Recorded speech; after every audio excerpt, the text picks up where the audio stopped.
VD. Satheesan സർക്കാരിന്റെ സത്യപ്രതിജ്ഞ കഴിഞ്ഞ് മൂന്നാം നാൾ മന്ത്രിമാർക്ക് വകുപ്പുകളായി.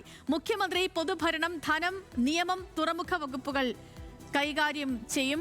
വൈദ്യുതി വകുപ്പ് സണ്ണി ജോസഫിനും റവന്യൂ എ.പി. അനിൽകുമാറിനും നൽകി. ലത്തീൻ സഭ സമ്മർദ്ദം ചെലുത്തിയെങ്കിലും ഫിഷറീസ് വകുപ്പ് മുസ്ലിം ലീഗിന് തന്നെ നൽകി. UDF-ലെ പതിവ് പോലെ വിദ്യാഭ്യാസ വകുപ്പ് ഇക്കുറിയും ലീഗിന് തന്നെയാണ്. പ്രോടീം സ്പീക്കറായ ജി സുധാകരന്റെ മുന്നിൽ നിയുക്ത MLA-മാർ നാളെ സത്യപ്രതിജ്ഞ ചെയ്യും.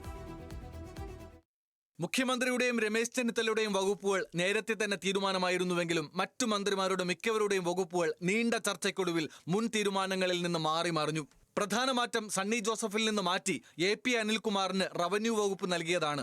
ആദ്യം അനിൽകുമാറിന് തീരുമാനിച്ച വൈദ്യുതി വകുപ്പ് സണ്ണി ജോസഫിനും നൽകി. പിന്നോക്ക വിഭാഗക്കാർക്ക് ചെറിയ വകുപ്പുകൾ എന്ന ആക്ഷേപത്തിനു പിന്നാലെയാണ് മാറ്റം എന്നാണ് വിവരം. CP ജോൺ ആവർത്തിച്ചാവശ്യപ്പെട്ടെങ്കിലും സഹകരണ വകുപ്പ് കിട്ടിയില്ല. ഗതാഗതം തന്നെയാണ് CP ജോണിന്റെ വകുപ്പ്. എക്സൈസിന് പുറമെ M. ലിജുവിന് സഹകരണം കൂടി ലഭിച്ചു. ധനം, പൊതുഭരണം, തുറമുഖം, സയൻസ് ആൻഡ് ടെക്നോളജി തുടങ്ങിയ വകുപ്പുകൾ മുഖ്യമന്ത്രി V.D. സതീശൻ കൈകാര്യം ചെയ്യും. ആഭ്യന്തരം, വിജിലൻസ്, അഗ്നിരക്ഷാസേന, ജയിൽ എന്നീ വകുപ്പുകളാണ് രമേശ് ചെന്നിത്തലയ്ക്ക് നൽകിയത്. ആരോഗ്യമന്ത്രിയായ K. മുരളീധരൻ ദേവസ്വം, ഭക്ഷ്യസുരക്ഷാ വകുപ്പുകൾ കൂടി കൈകാര്യം ചെയ്യും. ടൂറിസം, സാംസ്കാരികം, സിനിമ എന്നീ വകുപ്പുകളാണ് PC വിഷ്ണുനാഥിന് ലഭിച്ചത്.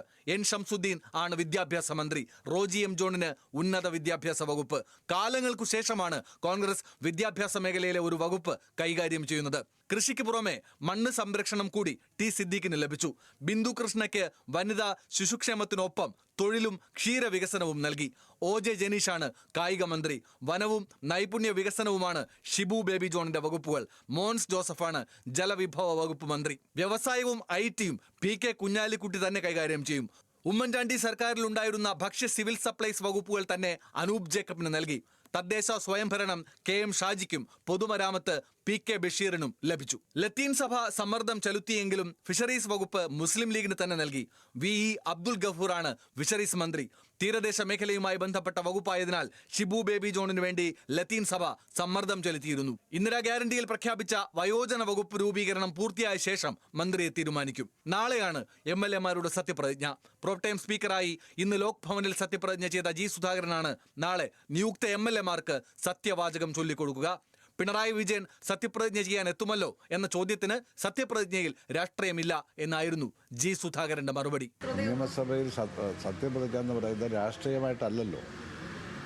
രാഷ്ട്രീയമായിട്ട് അങ്ങനെ കാണാൻ പറ്റുമോ? എല്ലാ മെമ്പർമാരും സത്യപ്രതിജ്ഞ ചെയ്യാനുള്ളത്. രാഷ്ട്രീയം വേറെ, ഇത് വേറെ. അത് നിയമസഭാ നടപടിക്രമമാണ്.